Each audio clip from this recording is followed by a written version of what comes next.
Hey there friends, Nibs again, out here at the range today, doing a little bit of goofing around, and I wanted to do something a little bit different for you guys.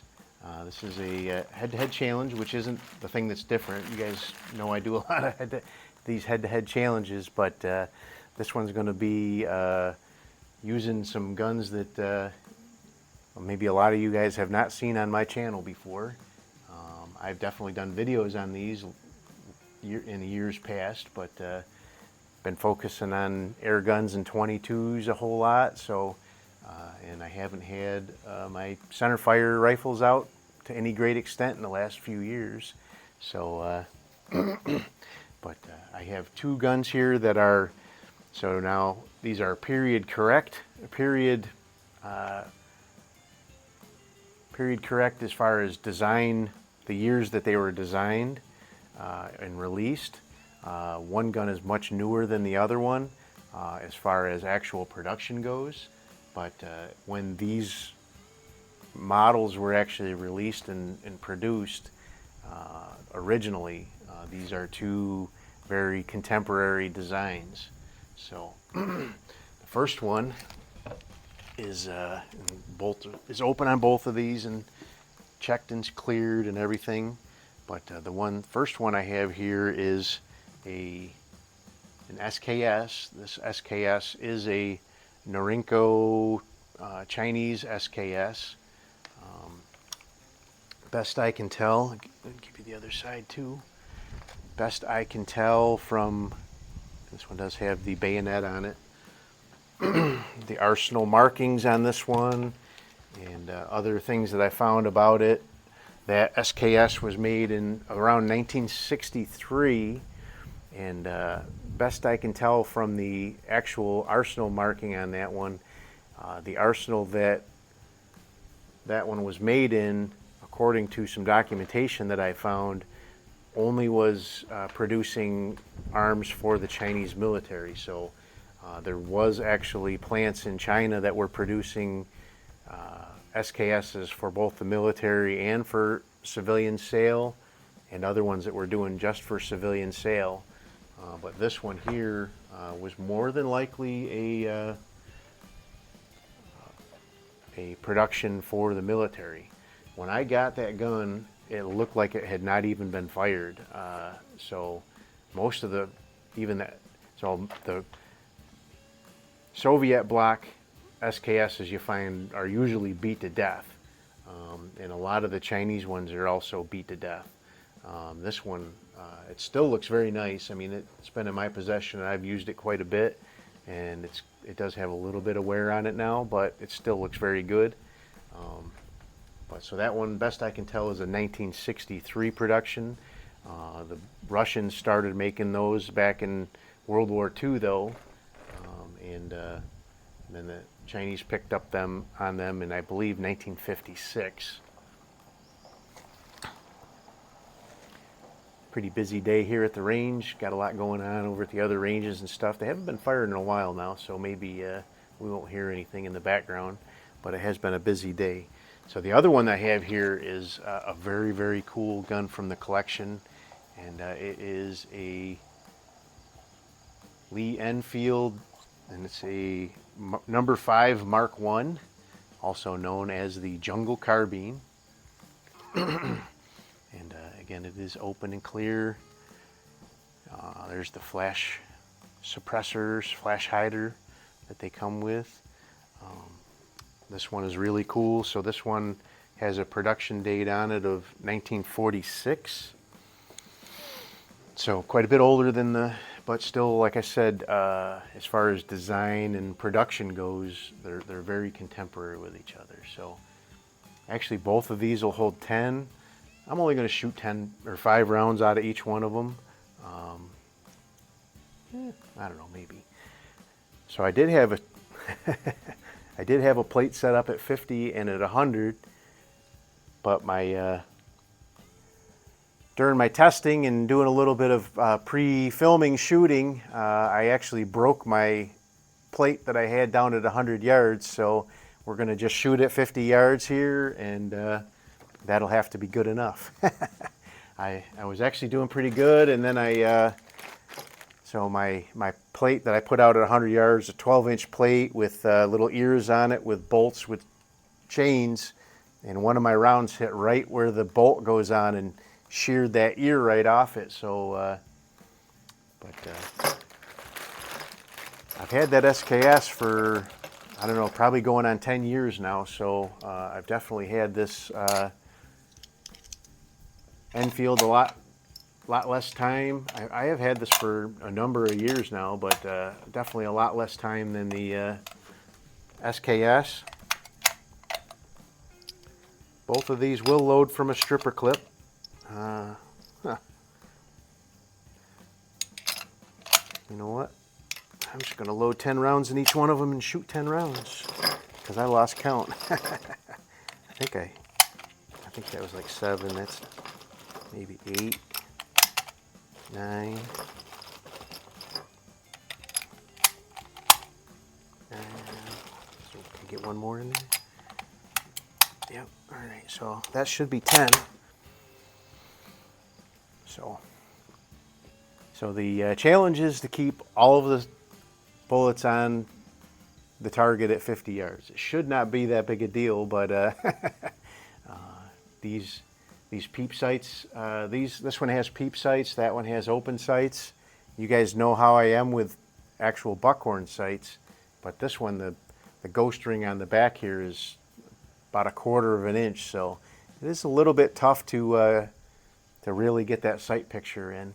This one does have a peep sight. Maybe I'll use that. I haven't even thought about that. Let me see if I can hit the target. If not, I'll have to go back to the fold down one. So that's one. So the 303 British is obviously a much more stout round than the 7.62-39. Not by a whole lot, but definitely is a much beefier round.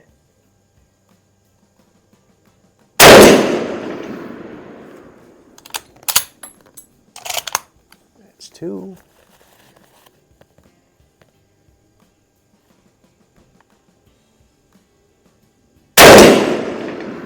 Hoping the target will stay on my sawhorse. That's 3. I'll save those brass and restuff them at a future date. That's 4.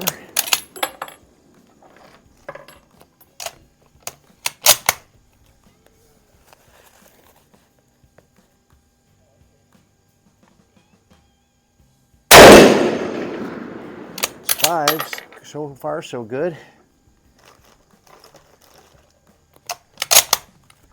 The steel cased SKS ammo, I don't even try to chase that down. Or empty shells.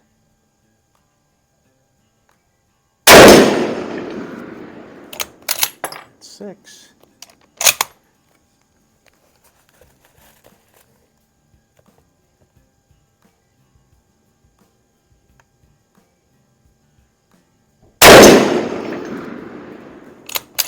Seven.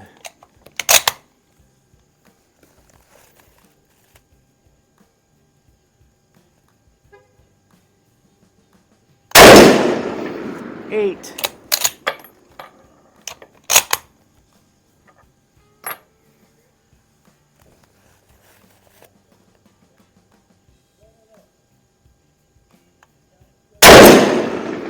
9. You know what, let me move this camera. I don't know if I'm letting you guys see this muzzle flash here. I don't know if you'll be able to see it or not.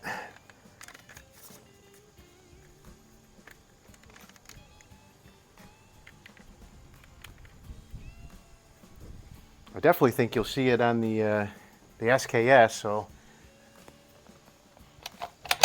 all right, here's number 10. I'm hoping my downrange camera is not getting pelted with FMJ shrapnel.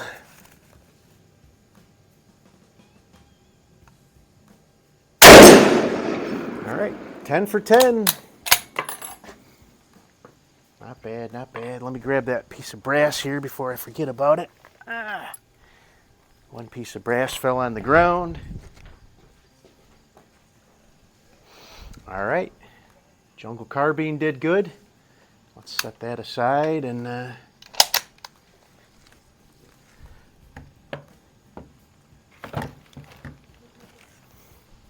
right, so I got 5 rounds there. I gotta get 5 more so I get a fair shake here.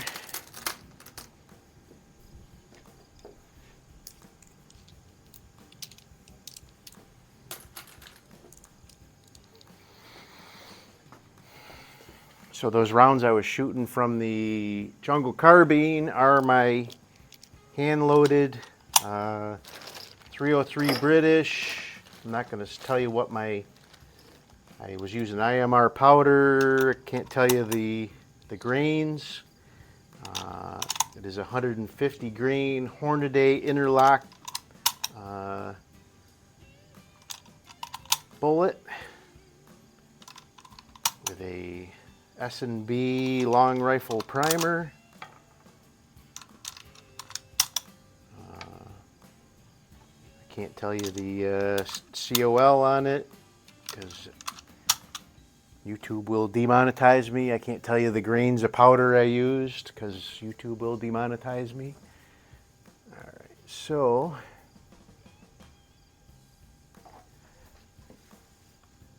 this one's a semi-automatic, so it ought to go a little quicker.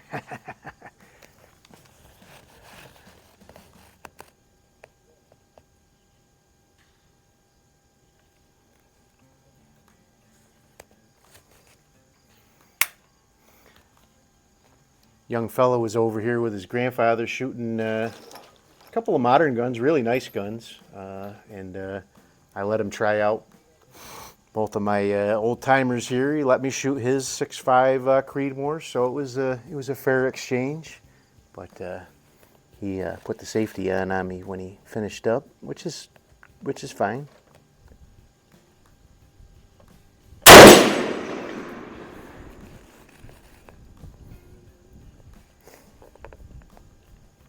Hope we can pick up a couple of these muzzle flashes.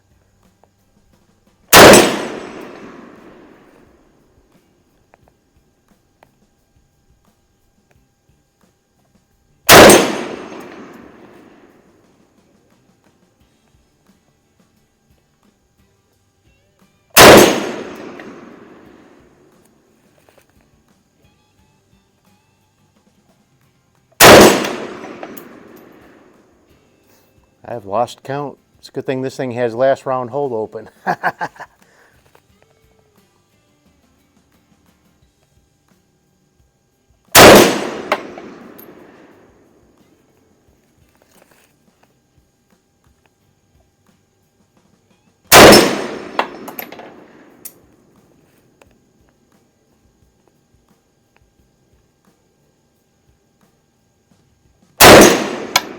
Oh no! Do I go fix it or do I just keep going? I don't think I have too many rounds left. I think I can hit it still.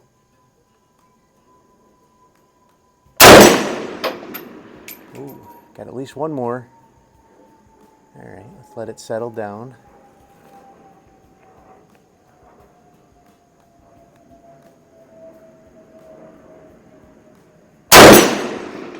All right, that was the last round. Got 10 for 10 with that one too. Really pretty cool. So those that target, it's got rubber straps going up and then just some steel strapping that will wrap around a 2x4 or the 2x4 steel leg of my steel straw horse that I have out there. And sometimes it doesn't stay clipped. So, but got 10 for 10. Really pretty cool. Couple really cool old guns. And I guess I'm the winner for hitting 10 for 10 with both of them. So I can't really call a winner. Got 10 for 10. I'm not going to keep going till I miss because that could take all night. But anyway, hope you guys like seeing these cool old guns from the collection. Like I said, this one's a 1963 Chinese SKS. probably a military issue. I can't prove it by any means, but best effort as far as I can tell from the little bit of digging I could find about Chinese SKSs. This arsenal was a military-only arsenal, and then a really cool 1946 Jungle Carbine Lee Enfield number 5. Lots of fun. Hope you guys liked the video. Till next time, have a great day.